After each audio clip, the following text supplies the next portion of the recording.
আল্লাহর ওলি বলল 24 ঘন্টা এই দেশের মানুষ তো কেউ হাফেজ বানাই দিতে পারবে না। ওই আল্লাহর ওলি বলে, এই পাগল, আমি তোমাকে এমন একটা দেশে রাজ্যে পাঠাবো, সেই রাজ্যে যদি তুমি যেতে পারো, ওই হুজুরে দেখা করতে পারো, আল্লাহ তা তো 24 ঘন্টার ভিতরে কোরআনে হাফেজ বানিয়ে দিবে। সুবহানাল্লাহ। পাগল বলো, ওস্তাদজি কোন দেশে যাব? এই দেশের মহারাজাও তো কোনো আলেম তো পায় না, 24 ঘন্টা আমাকে হাফেজ বানাইতে। তখন ওই আল্লাহর ওলি বললেন, বাজারে, এই বেটা শোনো, তুমি এই দেশে আশাবাদ দিয়ে তুমি লাহোর রাজ্যে চলে যাও। কোথায়? লাহোরে চলে যাও। পাগল, লাহোরের এক বড় মসজিদের ইমাম আছে, তার নাম হলো ইসমাইল লাহোরী রহমাতুল্লাহ। তিনি হলো কোরআনের হাফেজ। ইসমাইল লাহোরীর কাছে যদি একবার দোয়া নিতে পারো রে পাগল, আল্লাহ ইসমাইল লাহোরীর মতন তোকে কোরআনের হাফেজ বানাবে। জোরে বলুন সুবহানাল্লাহ। কইছে, উস্তাদজি গো, আমি লাহোরে যে কেমন করে খুঁজবো, তার নাম ইসমাইল লাহোরী। পাগলকে বলো, রে পাগল, লাহোর মসজিদে তুমি যাবা, বড় মসজিদে যাই ইমামের জায়গায় দাঁড়াবে, সালাম ফিরি যখন বাকি নামাজে তার কোয়াটার রুমে পড়বে, যখন সালাম ফরজ পড়িয়ে বাইরে আসবে আর বাকি নামাজ না কোয়াটারে পড়বে, সেই লোকটাকে তুমি যে একবার পাঞ্জা করি ধরি, বলো হুজুর দোয়া করে দিবেন আল্লাহ যাতে তোমার মতন আমাকে কোরআনের হাফেজ বানিয়ে দেয়। জোরে বলুন সুবহানাল্লাহ। এই বেটা তোমাকে থাপ্পড় মারতে পারে, তোমাকে থাপড়ে ফেলে দিতে পারে, কিন্তু থাপড়াইলে কিন্তু প্রতিবাদ করবে না, আল্লাহর ওলি তো কিছুই দিবে না। বেটারে যখন থাপড়াইবে, মারপিট করবে, তুমি আরো বলবে হুজুর মারো, যত মারুন মারো, আমি তোমার পা ছাড়িয়ে দেব না, যতক্ষণ আপনি আমার জন্য দোয়া শিখা হবেন না। যদি বলে, এই বেটা পাগলা, আমি দোয়া করলে তুমি 24 ঘন্টা হাফেজ হও, এই কথাটা কার মুখে শুনলি? তো প্রশ্ন করতেও পারে। তখন বলে, রে পাগল, কইছে হুজুর আমি ওই মানুষের মুখে শুনছি, তোমার বলে ওস্তাদ অমুক বাজারে একটা হুজুর আছে জুতে সেলাই করে, তিনি বলে তোমার উস্তাদ। ওই উস্তাদের মুখে শুনি ঠিক না নিয়ে আসলাম। আমার কথা বললি রে বেটা পাগলা, তোমাকে আর কোনোদিনও ছাড়িয়ে দেবে না, তোমাকে খেতে দিবে না, আমার কথা বললে আমাকে সালাম জানাইবে। পাগলা ঠিক না মতন গেল। ওই লাহোর মসজিদের বড় ইমাম ইসমাইল লাহোরী রহমাতুল্লাহ নামাজ যখন পড়া শুরু করলেন, নামাজ পড়িয়া যখন ফরজ নামাজ পড়ি যখন আসে বেরিয়ে, এই কোরআনের পাগল দেখলো এই লোকটা হওয়া লাগে রে। ওই হুজুর বলি দিছে, উনি ফরজ নামাজ পড়ে বাকি নামাজে নিজের রুমে পড়ে। ইসমাইল লাহোরী যখন মসজিদ থেকে বাইরে রওনা হলেন, এই কোরআনের পাগলা যায় দৌড়ি যায় ইসমাইল লাহোরীকে ধরে ফেলালেন। ওগো হুজুর, আপনার কোয়ার্টারের রুমে যাওয়ার আগে আমাকে মাফ করিয়া দেন। ওগো হুজুর দোয়া করিয়া দেন আল্লাহ যাতে তোমার মতন আমাকে কোরআনের হাফিজ বানিয়ে দেয়। ইসমাইল লাহোরী বড় আল্লাহর ওলি বলছে, পাগলা কোথায় তোর বাড়ি? তোকে আমি চিনতে পারলাম না, তোকে কে শিখিয়ে দিয়েছে রে বেটা? আমি দোয়া করলে আমার মতন তোমাকে হাফেজ বানিয়ে দেবে, আমাকে পথ ছাড়ি দাও, নাহলে তোমাকে ঢেকে দিয়ে যাবো। কইছে হুজুর আমাকে যদি মারেন তবু আমি তোমার পথ ছাড়িয়ে দেবো না। যেরকম সুবহানাল্লাহ। যখন পরিচয় দেয় না তখন বললো, কে তোমাকে বলছে? তখন বলছে, হুজুর অমুক দেশে অমুক এক বাজারে একটা হুজুর আছে, উনি বলছিলেন তোমার বলে উস্তাদজি হয়, ওই উস্তাদের মুখে তোমার কাছে শুনিয়ে আসলাম। ইসমাইল লাহোরী সালাম দিয়ে বল, উস্তাদজি, ও উস্তাদজি, আমি তোমার কাছে কোরআনের হাফেজ হয়েছি। উস্তাদজি আমার আমল সম্পর্কে সম্পর্কে আপনি ছাড়া, আমার মাবুদ ছাড়া কেউ জানে না। নাই থাকবে বেটা, আমাকে ছেড়ে দাও। আমার ওস্তাদ যখন আমাকে পাঠিয়ে দিয়েছে তোমাকে আমার দরবারে, আমি তোমাকে ছাড়িয়ে দিতে পারি না, ফিরিয়ে দিতে পারি না। আমার ওস্তাদের কাছে আমি যতটুকু এলেম শিখিয়েছি, ওস্তাদের কাছে এই ফিরিয়ে দিলে ওস্তাদ আমাকে গুসা হয়ে যাবে, আমার গুসা আমার উপরে নারাজ হয়ে যাবে। বাপজন আমার সোনার চানেরা, আব্বাজন আমার মা বোনেরা, সোনার চানেরা আমার মা বোনেরা, আজকে নিমাইকাটা মাদ্রাসার জমিনের মধ্যে মা, আমরা যদি একটা যদি কোরআন পান্নেওয়ালা হাফিজা মেয়েকে বানাইতে পারে, মা বোনেরা আল্লাহওয়ালা মুত্তাকির পরে হাজগা যদি হাসানাত বানাইতে পারে, নিশ্চয় ওই মেয়েটার দ্বারা হাজারো মেয়েরা আল্লাহর ওলি হয়ে আসবে। জোরে বল সুবহানাল্লাহ। এই আল্লাহ নবী বলছিল পৃথিবীতে সব আমল বন্ধ হয়ে যাবে, ইল্লা মিন সালাসাতিন, তিনটি আমল কবরবাসীর জন্য বন্ধ হবে না। রাসূল বলে ওয়া সাদাকাতুল জারিয়া, যারা দুনিয়ার বুকে ওই মরা বাপটার নামে, ওই মরা মাটার নামে, মরা দাদুটার নামে একটা বাপ যদি আজকে ওই সাদগা হিসেবে যদি একটা টাকা দান করে যায়, সাদগা হিসেবে দান করিয়ে যায়, আল্লাহ রাসূল ইলমিহি ইয়ানতাবাহু বিহি শাইআন, যারা ইলম শিখি অপরকে শিক্ষা দান দেবে, ওই মেয়েটা যত ইলম শিখি অপরকে যে একটা কোরআন হাফেজা বানাবে, অন্য জায়গায় যে কোরআন পড়নেওয়ালা বানাবে, ওই তুমিও কোরআনে শুয়ে শুয়ে ওই কোরআন পড়া সওয়াব পাওয়া। বিজয় কোন সুবহানাল্লাহ। এই জন্য বাপজন আমার শোনান চালানা, আব্বাজন আম্মারা শুনি রাখেন, আম্মারা ও মা, আল্লাহ রসুল বিবিগণকে বলছি, বিবিরে রাত পোয়ালে যার হাত আগে লম্বা হবে তাই আগে জান্নাত চলে যাবে। রাত পোয়ার সাথে সাথে সমস্ত বিবিরা আল্লাহ রসুলকে বললো, ওগো নবী আপনি যা বলেছেন ঠিকই, কিন্তু কালকে যে আমার হাত ছিল আজকেও আমার হাত মনে আছে। রসুল বলছে তা বলি নাই, আমি বলছিলাম দান করি করি যার হাত আগে দিকে যাবে তাই আগে জান্নাত যাবে। জোরে কোন সুবহানাল্লাহ। সেই জন্য বাপজান আজকে তোমার মা কবরের মধ্যে পড়ে আছে, তোমার আব্বাটা কবরের মধ্যে পড়ে আছে। আমি আফজাল আলী সাহেব বক্সিরহাটে জমিন থেকে এসেছি, আমি একজন মুসাফির হিসাবে আজকে এই নিমাইকাটা মাদ্রাসার একটা বাপ হারা সন্তান, একটা মা হারা সন্তান, আমি দোয়া নিতে চাই। বাপজন আমার শোনা চান না, আল্লাহ রসুলের কাছে কুলতু সুম্মা আয়ু, আল্লাহ নবীর কাছে এক সাহাবী আব্দুল মাসুদ প্রশ্ন করো, কুলতু সুম্মা আয়ু, নবী গো আল্লাহর কাছে আরো কোনো আমল আছে নাকি? রসুল বললো আছে, কালা বিনতুল ওয়ালিদাইনা, মা বাবার সঙ্গে সব আচরণ ব্যবহার করাটা আল্লাহর কাছে সবচেয়ে বড় আমল। জোরে কোন সুবহানাল্লাহ। কিন্তু বাবা নারী যদি ভালো না হয় ওই বিবির দ্বারা মা শান্তি পাবে না। বিবি যদি মুত্তাকির আল্লাহওয়ালা না হয় ওই বিবির দ্বারা তুমি শান্তি পাবে না। বিবি যদি আল্লাহওয়ালা মুত্তাকির না হয় তোমার বিবির দ্বারা তোমার মা শান্তি পাবে না। তোমার বিবি যদি আল্লাহওয়ালা না হয় তোমার ভাই শান্তি পাবে না, তোমার ছোট বোন শান্তি পাবে না, তোমার ছোট ভাই শান্তি পাবে না। জোরে কোন ঠিক না বেটি? হাওয়া আর যদি মেয়েটা আল্লাহওয়ালা কোরআন পান্নেওয়ালা মুত্তাকিন হয়, ওই বাড়িতে একটা শান্তির বাণী আসবে, ওই বাড়িতে আল্লাহ কোরআনের একটা শান্তির বাণী আনি দিবে। ওই মেয়েটার দ্বারা শ্বশুরি কষ্ট পাবে না, ওই মেয়েটার দ্বারা শ্বশুর কষ্ট পাবে না, ওই মেয়েটার দ্বারা দেওরা কষ্ট পাবে না, ওই মেয়েটার দ্বারা ননদরা কষ্ট পাবে না। সেই জন্য বাপজন আমার শোনার জানালা, আজকে সেই মা তোমার কবরে, তোমার বাপ তোমার কবরে পড়ে আছে, তোমার বাপটাকে শান্তিতে রাখার জন্যে, তোমার মাটাকে শান্তিতে রাখার জন্যে মা আমি একটা বাবার কাছে আজকে আমি নিমাইকাটার জমিনে আমি রাত্রি খুব ভোর টাইমে চলে যাব। আব্বাজন যুবকরা বাবা যাবেন না কেউ গো, এমন একটা বাবা আছে মা হারা সন্তান, আমাকে হাত দেখাবেন হুজুর, আপনি তো মুসাফির হিসেবে বক্সিরহাট থেকে এসেছেন হুজুর, আমি বহুদিন থেকে আমার মার মুখটা দেখিতে পারি নাই হুজুর, আমার বাবার মুখটা আমি দেখতে পারি নাই, তার আগে আমার বাবা মা কবরে চলে গেছে হুজুর, আপনি মুসাফির হিসেবে আছেন হুজুর, আজকে মুসাফির হিসেবে দোয়া করবেন হুজুর, আমি আমার মাটার জন্য দোয়া করবেন, আমি সাদাকাতুল জারিয়া সাদকা জারি হিসেবে আজকে এই মাদ্রাসার জন্য আমি হুজুর আমি মাত্র 5,000 টাকা এই মাদ্রাসা সাদকা জারিয়া করে দিলাম। তারপরে বক্তব্য শুরু করব। একটা বাবা যদি বলেন গো মা বোনেরা শুনে রাখেন, একটা মেয়ে যদি কোরআন পানওয়ালা হয়, ওই মেয়েটা যদি আল্লাহওয়ালা হয়, ওই মেয়েটার দ্বারা কোনোদিন কোনো স্বামী মা বাবা কষ্ট পাবে না।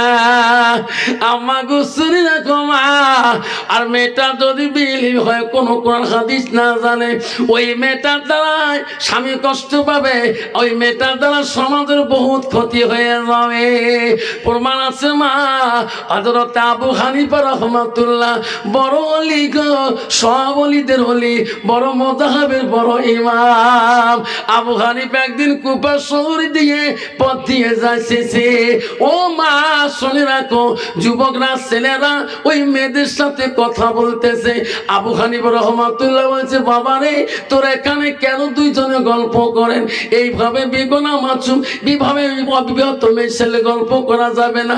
বাবা রে তুমি বিবাহ করে নিয়ে তুমি গল্প করবা, প্রতিটা কথা আল্লাহ তো আমার নামে লিখে দিবে। সুবহানাল্লাহ।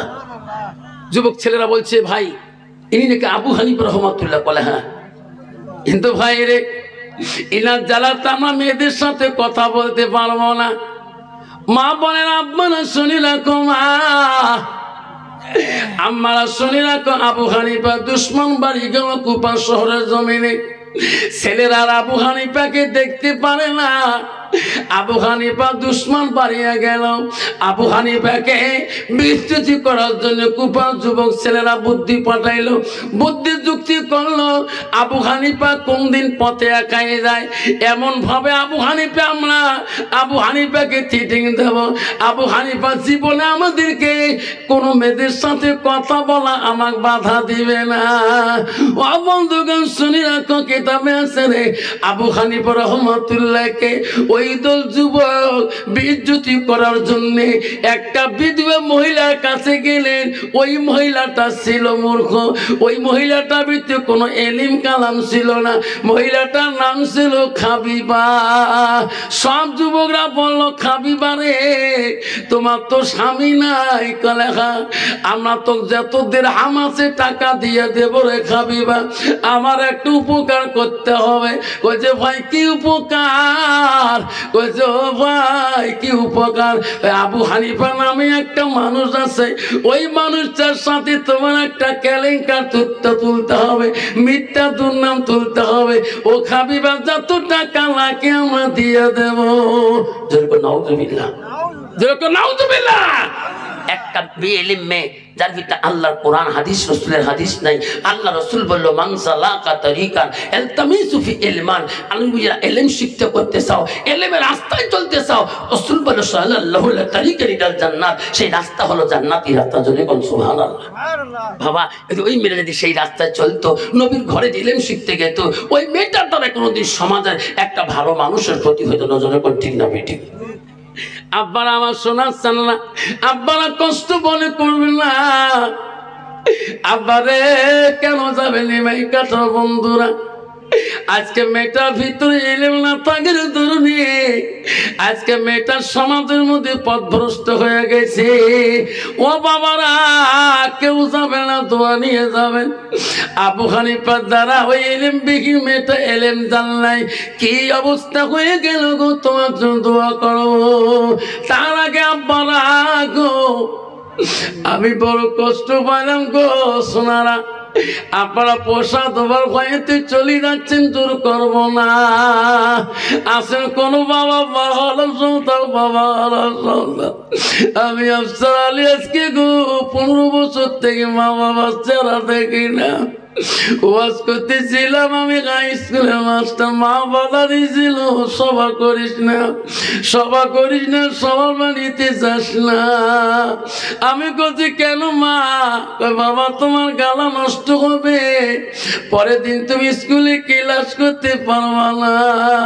সোনা রে ও আব্বা মা তোমার গো কোনোদিন আমার গালা ভাঙে নাই। আজকে আমি নেমে কেটে জমির দোয়া করি যাবরে সোনা, আজকে দোয়া করি যাবরে তোর মাকে আল্লাহ জান্নাতের বাগানে শুয়ে রাখবে। ওই মাটার নামে যদি তুমি সাদকা জারি হিসাবে আব্বারে 5,000 টাকা যদি ওয়াদা দিয়ে যাও, তোমার সাদকার দ্বারায় কোনো একটা মেয়ে যদি কোরআন পাঠওয়ালা হয়ে যায়, আল্লাহ রাসূল ইয়ান্তাবাহু বিহি শাইআলমিহি, ইলম শিখি যদি অপরকে শিক্ষা দেয়, তোর মা বাবা জান্নাতে থাকবে। সুবহানাল্লাহ। আসেন কোন বাবা আজকে দিতে না পারেন, সোনা রাবেন না, বেয়াদি হবে। আব্বারা নিবে কেটে জমিনে আসবো না জীবনে।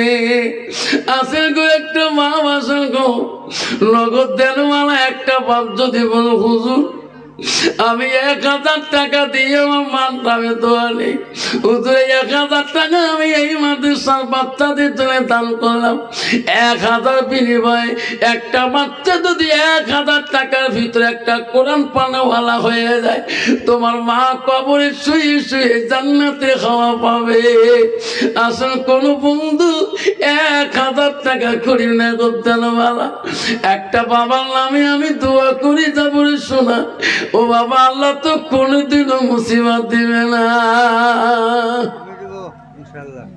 কত 1000 আছে বাবা টাকাটা দাও তাকবীর লাগাই না তাকবীর আল্লাহ আলহাজ আলী হোসেন সাহেব আল্লাহ মদিনার জমিনে গিয়েছে আল্লাহ নবীজি রওজা মুবারকে জিয়ারত করেছে মদিনার পাক জমিনে পা দিয়েছে আল্লাহ আলহাজ সাহেব আলী হোসেন ভাই আমার 1000 টাকা নগদ দিয়েছে আল্লাহ আমি দোয়া করব আল্লাহ আলী হোসেনের জীবনের গুণাগুলি মাফ করে দাও তার মা বাবা যদি দুনিয়া বাঁচে থাকে আল্লাহ হায়াত বাড়ে দাও আল্লাহ যদি দুনিয়া থেকে চলে যায় আল্লাহ তাকে মাফ করে দাও একটু দোয়া করবো তার নামে আল্লাহ আমিন ওগো মওলা ওগো আল্লাহ দেখে রে তাকাইয়া আল্লাহ আল্লাহ হাজী সাহেব আমার 1000 টাকা দিল আল্লাহ এই মাদ্রাসার লাগিয়া নেরে মাওলা